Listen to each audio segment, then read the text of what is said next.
Social media મારફતે અજાણ્યા લોકોને ફિશિંગના નામે સંપર્ક કરી વોટ્સએપ ઉપર બિલિંગ વિડીયો તેમજ ફોટા મોકલી પરેશાન કરવાના કેસમાં સુરત શહેર સાયબર ક્રાઇમ પોલીસે મુંબઈથી એક આરોપીને ઝડપી પાડ્યો છે.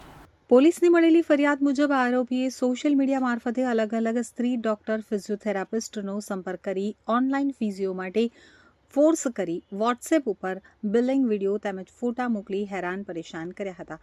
ગુનાની તપાસ દરમિયાન પોલીસ ટીમે હ્યુમન ઇન્ટેલિજન્સ અને ટેકનિકલ વર્કઆઉટના આધારે આરોપીની ઓળખ કરી મુંબઈ ખાતેથી તેને ઝડપી પાડી કાયદેસરની કાર્યવાહી હાથ ધરી છે. સુરત સાયબર પોલીસે જાહેર જનતાને અપીલ કરી છે કે લોકોને સોશિયલ મીડિયા એકાઉન્ટ પ્રાઇવેટ રાખવા, 2 સ્ટેપ વેરિફિકેશન ચાલુ રાખવા અને અજાણ્યા વ્યક્તિ સાથે પોતાની અંગત માહિતી શેર ન કરવા અપીલ છે.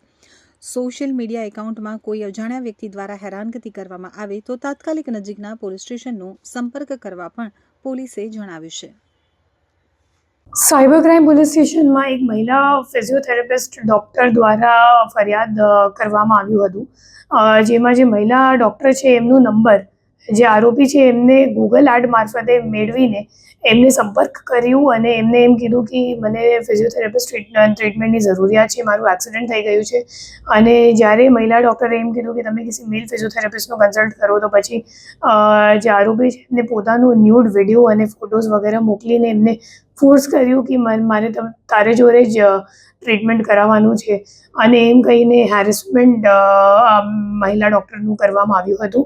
આ બાબતની આખી ટેકનિકલ તપાસ પીઆઈ AM મોરી અને એમની ટીમ દ્વારા કરવામાં આવી છે અને આ ટેકનિકલ તપાસ દરમિયાન ખબર પડી કે જે આરોપી છે નવી મુંબઈનો રહેવાસી છે.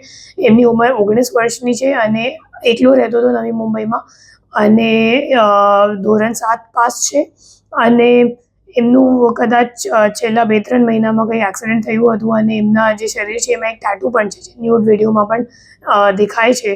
તો એમની ધરપકડ આપણી ટીમે નવી મુંબઈ ખાતેથી કરી છે અને આ બાબતમાં આગળ તપાસ ચાલુ છે. આરોપી શું કરે છે બેન? નાનો આવી રીતે હેરાન કરવાનું કારણ શું?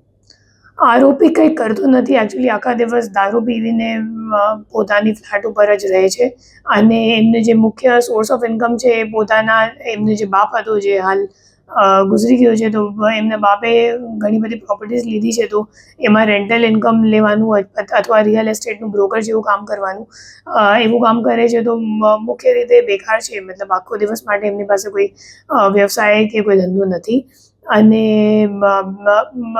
એમને દારૂ પીવાની ટેવ છે અને એવું લાગે છે કે કદાચ મતલબ અગાઉ કંઈક પર્સનલ પ્રોબ્લેમ થયું હશે, તો જેના કારણે મતલબ છોકરી બાબતે કંઈક હિસ્ટ્રીમાં થયું હશે એમની પાસ્ટમાં, તો એટલા માટે